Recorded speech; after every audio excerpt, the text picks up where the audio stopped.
This is Deborah Johnson for Women at Halftime, and I'm passionate about helping women use their untapped skills, resources, and talents to create their ideal work and lifestyle, making a difference in their second half. Well, hello, Deborah Johnson here. It's great to be here with you today with womenathalftime.com, Women at Halftime podcast. Love being able to bring these messages for you every week. And this one is near and dear to my heart, how your core values can affect your happiness. I think this is an important message for our world today. Anybody who's been a part of any of my programs, whether webinars, whether speaking, whether even concert work, but they know that how important core values are to me and how they are a part of my everyday life, both personally and professionally. So we're going to talk about that today and how to apply that and how it really will affect you and how to maybe kind of regroup in this area a little bit. A couple reminders. I do have a book coming out this fall. Very excited about it. One called The Summit, Journey to Hero Mountain. It is an allegory, which is kind of interesting, a story, a wonderful message to it. The pre-release copies come out. You can order as soon as mid-August, beginning of September, and the release is this fall. So I'm really excited for you to be able to take advantage of that. And it'll be available in all versions, including audio and all of those versions. So, well, let's get to today's subject. I have a free download for today as well. So make sure that you get into the show notes and find the article that's written with this for our free download. But how your core values can affect your happiness, and they really can. So we're going to talk about how those, in some of those ways, and how to develop those. So why don't you ask a question of yourself?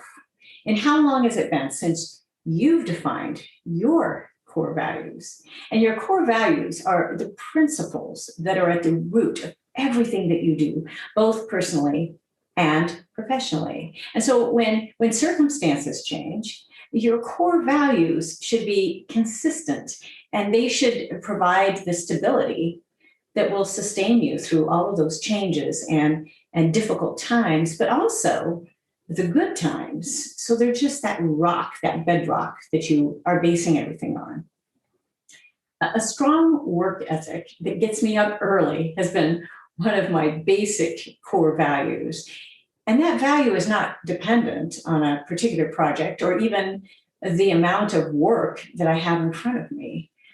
And if you have the core value of hospitality, let's take another illustration, that is far-reaching, both personally and professionally, as it can be demonstrated not only in a home, but really well in a culture that you create in an office. Those are enjoyable places. If you walk into a place, you just love being here. There is somebody there that has that sort of bent and that sort of core value. And they're not always set in stone, though. They can shift, and you'll see this little chart. If you're watching the video, you can see the little chart on the graphic, but or you can find a little download, but I encourage you to come up with 3 main core values. But they're not set in stone, and they can shift and change slightly.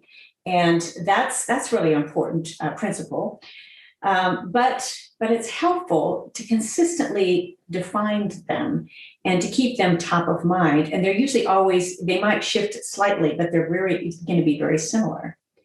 So we'll cover today 5 areas where defining your core values will help you both personally and professionally. So they'll help you with your priorities, with your relationships, with your purpose, with your time, and with your legacy. And so let's first talk about core values, how they keep you focused on your priorities. So how long has it been since you've defined, identified, and focused on your main priorities? Maybe you have, but if you've raised a family, you understand all too well how priorities shift at that moment that new little baby arrives.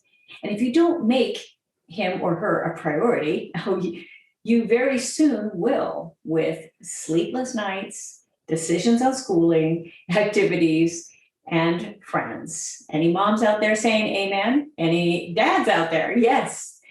But then as your children grow, your main commitment to them, they might not shift, but the time and the effort it takes to be a part of their lives, that shifts. They don't need you as much with that hands-on involvement. You're not tying their shoes, you're not feeding them.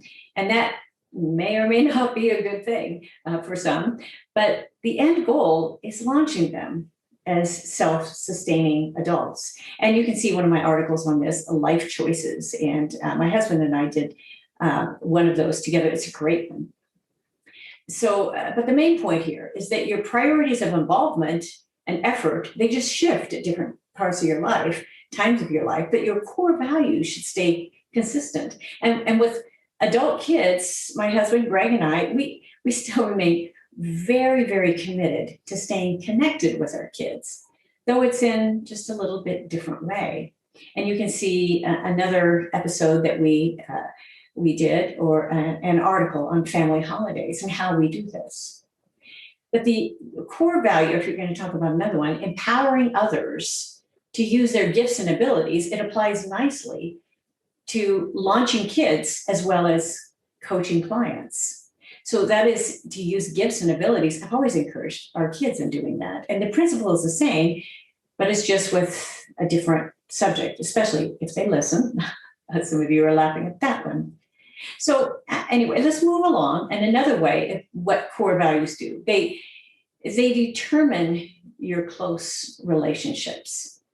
So your close circle of contacts, they're extremely valuable, as they will help you not only gain focus, but they'll help you keep your focus. And your close circle, those people influence many decisions, including your friendships, your marriage, your career choices, your travel choices, and many other areas. And it's extremely beneficial if those in your close circle are aligned with your core values.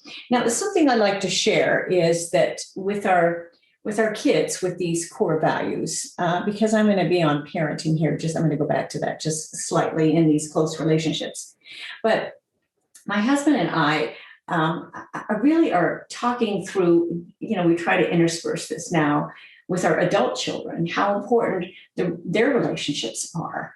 And because it's going to influence them. It's going to influence them in raising their kids in that circle that they keep together, no matter where they live, but choosing those right types of relationships. But your core values, that really has a lot to do with who you decide to be close with and close into your close circle. So that's where I'm going to go next, is that close circle of contacts. And we often, hopefully, our kids, we often are talking about this. We slip those little conversations with our kids. But with all of this is a very important point, that they're going to influence many of our own decisions.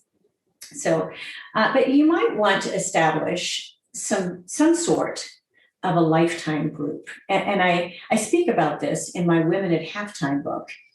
And some years ago, my husband had taken a new job in the area we live now, and my main circle of contacts changed. I was working a lot in the other area. I was commuting for a while, but I was feeling now disconnected. I wasn't connected with that small area of contacts that I had, or a large area actually. But I knew I wanted to have a group of women around me that would help me stay accountable with not only my personal and business goals, but my spiritual goals. So I handpicked some trusted contacts for a small group that I wanted to spend regular time with. And I specifically chose those that were all within an hour or so apart. I mean, with traffic, more. But this doesn't always need to be the case with online access. But I just like that personal connection. And I feel that's very valuable to have at least at least some of the time. So I recently planned a half-day mini retreat at our home. And the four of us, there's just four of us, you can be larger than that, but not much. But we spent hours going through our updates and our goals, and we shared meals together. We ate way too much chocolate. And then we ended our evening with a quick game of pickleball and a little time in the jacuzzi. So, but we're fortunate to carve out one time of the year to do something like this. But this group continues to be of great value in my life as we not only share our professional lives, but we share our personal lives with our kids and now with our grandkids. But our core values are aligned spiritually. So we continue to also pray for each other, which I consider a beautiful gift in my life. Now, this takes time. It takes time and work and thought and some effort to put a group like this together, but it is so well worth it.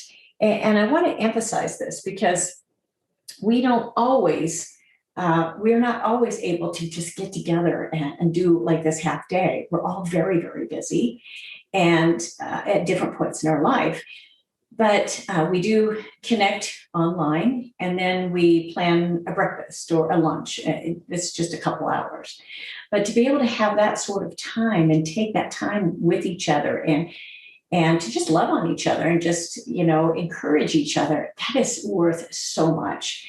And so you may be the one that has to start that. A lot of people are not just self-starters. So you may be the one that, you consider this a very important part of your core values with your relationships. So you maybe want to be the one, like I just decided, I'd like to have these women in my life, and I approached them separately, and it's been a great addition.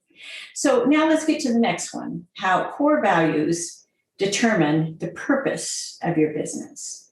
And now I've talked before about the root of your business, the main purpose.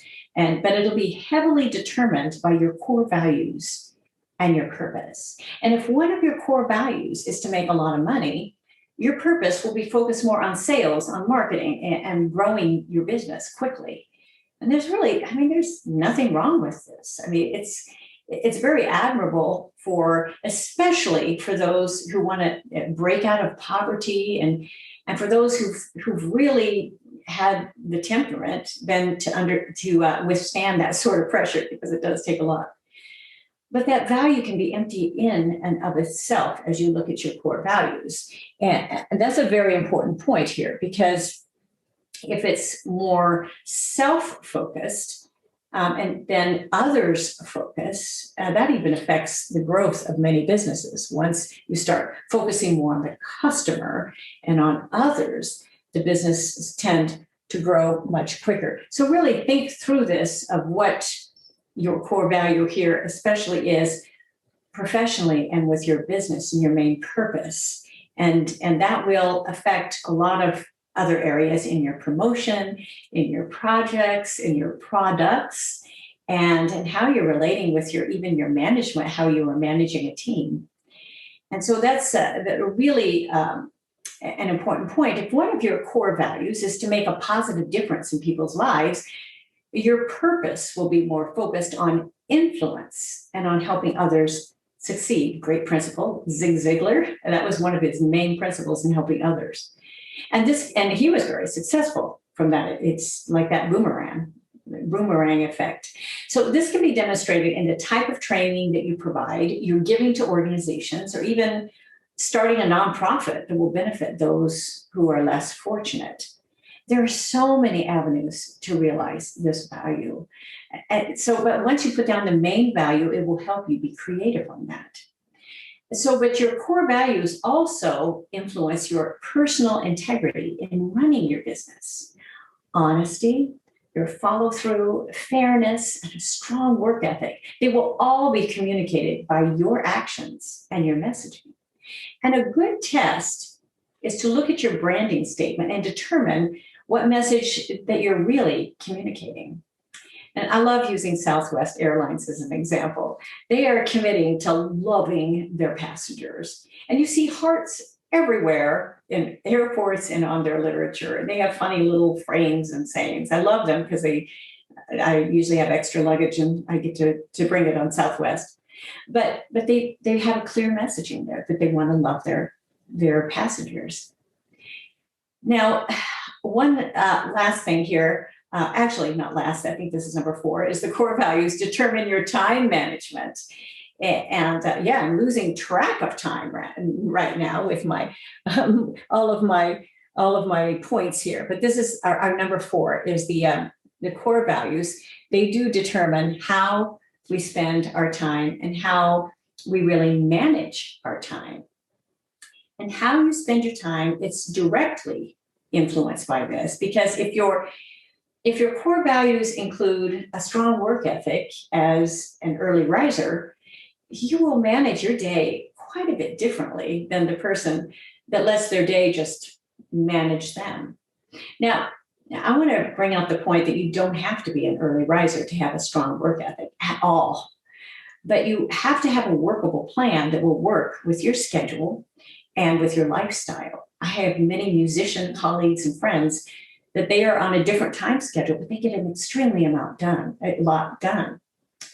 So, and with our recent year of shutdowns, remote work became the norm, and working at home with kids underfoot, that was challenging for many. And many times they were also schooling those kids, very challenging. So setting boundaries was important to get professional work done. But a mindset readjustment was necessary to keep family priorities also in focus without letting them just completely take over and work together. But even those with good intentions, they'll have a hard time following through unless they adapt and adhere to a strong core value. So keep that again right at the center. Very, very important.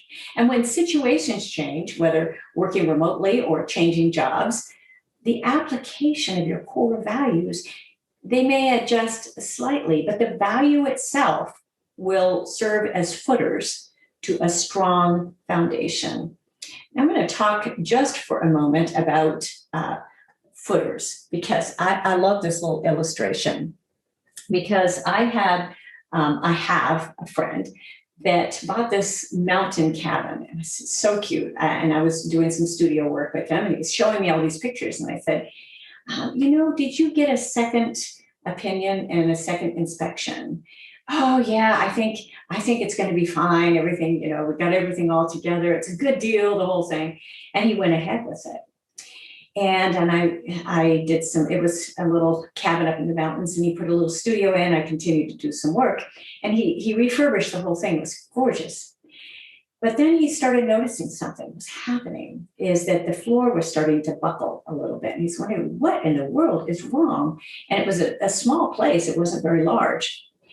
And he had another inspector come out at this point and found out that there were no footers that went low down into the ground to really support that foundation. It basically did not have a foundation for it was just kind of a raised platform.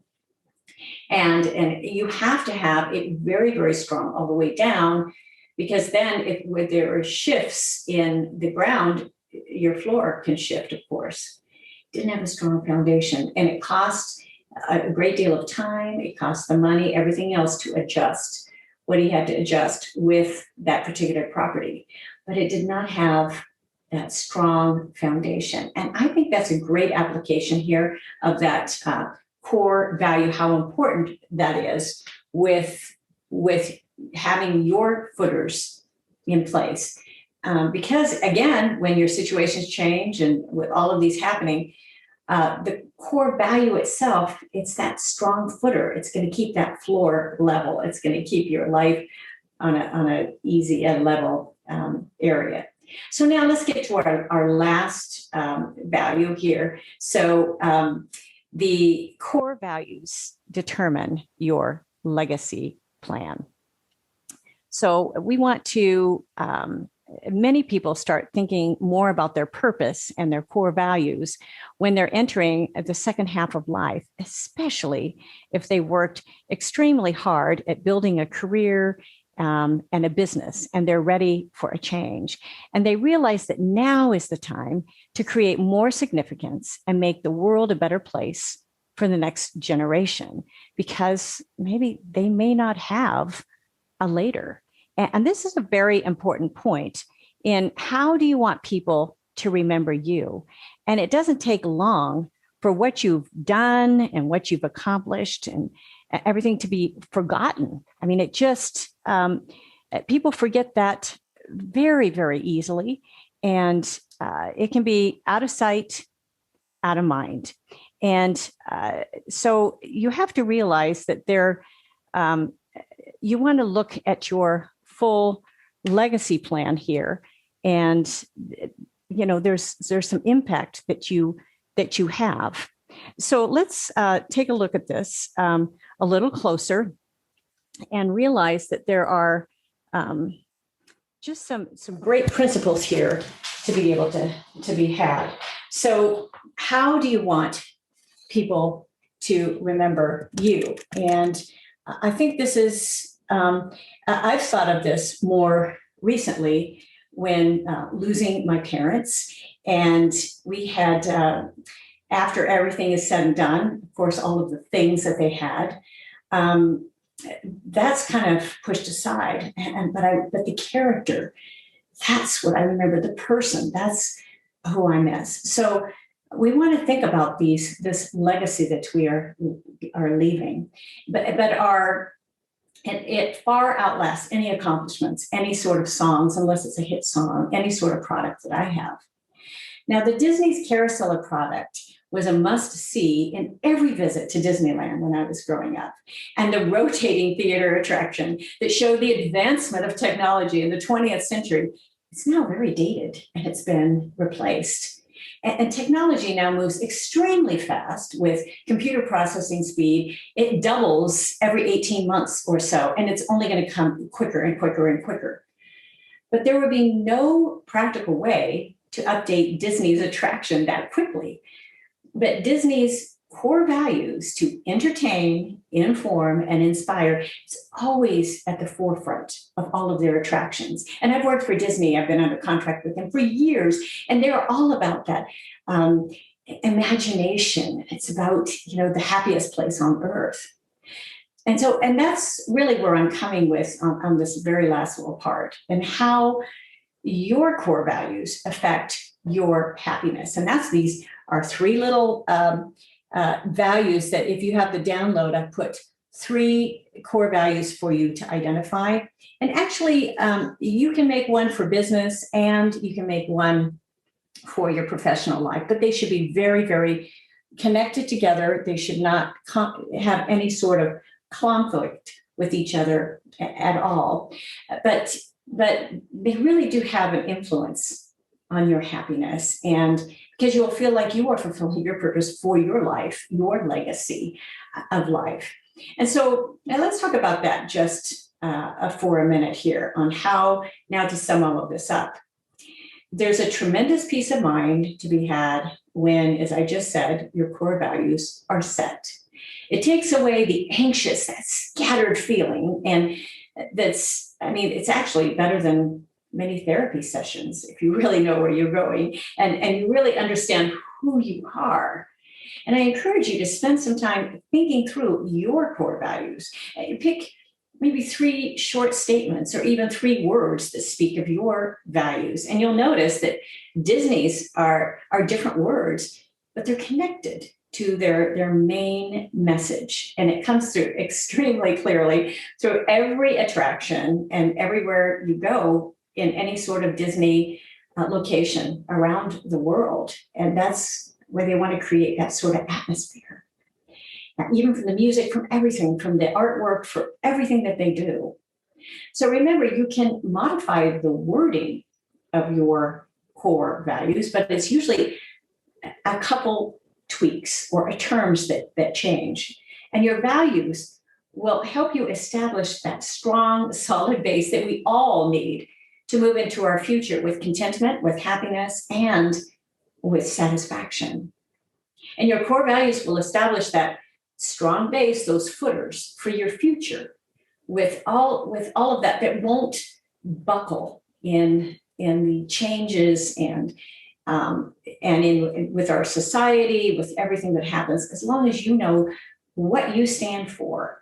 And everything else kind of can change, even the focus of your business a little bit. The values and where you are going can be very, very consistent. And that's a great peace of mind. So this has been great. Let me review all of those again. We've had these 5 little areas that I've really enjoyed going through. The first one was they keep you focused on your priorities. Good one to have. And number 2, they determine your close relationships. Very, very important. And how I've established that lifetime group has been such really a gift in my life. And I've chosen those people very carefully. And, I tell them things that I don't tell anybody else. I mean, I have a great relationship with my husband, but there are things that we share as women, which are really fun. And plus we eat much more chocolate. And then those core values will determine the purpose of your business and keeping that root strong. And we've talked about that in our hybrid world that we're in, and multiple streams of income, and also determining your time management and your legacy plan. Those are all extremely wonderful outcomes of keeping those core values and reevaluating those. Next week, make sure you are here. Greg and I are on together. We are on together once a month, and I've had many questions come my way about how do you, help your kids through the transition of choosing, who they want to spend their life with, their life mate and their relationships. So we are approaching 5 questions about marriage we want our kids to ask. They never really asked those questions, but we are approaching those questions because it gives us something to talk about and something to approach with our kids. And it was really a fun session, and I look forward to you clicking in. We are also on video, and so I think you'll really, really enjoy that. So that's next week. Listen and subscribe, womenathalftime.com. You can reach me on any of my other websites, goalsforyourlife.com, DJ Works Music, Deborah Johnson Speaker, a lot of websites. But I'd love to hear from you. Listen, subscribe, share. I've done most of my work through referral, and really, really appreciate you doing that. And love what I do, and absolutely love this. But I really hope it helps you in some way, and you're able to share it with others and help them as well. So thank you again for joining me today in this great little message, how your core values can affect your happiness. And make sure you get the free download, and I will look forward to being with you. Thank you for joining us on Women at Halftime. Visit goalsforyourlife.com or womenathalftime.com for many more resources, downloads, and programs, or to get in touch with me. I'd love it if you leave me a review and tell your friends. So until next time, this is Deborah Johnson, signing off.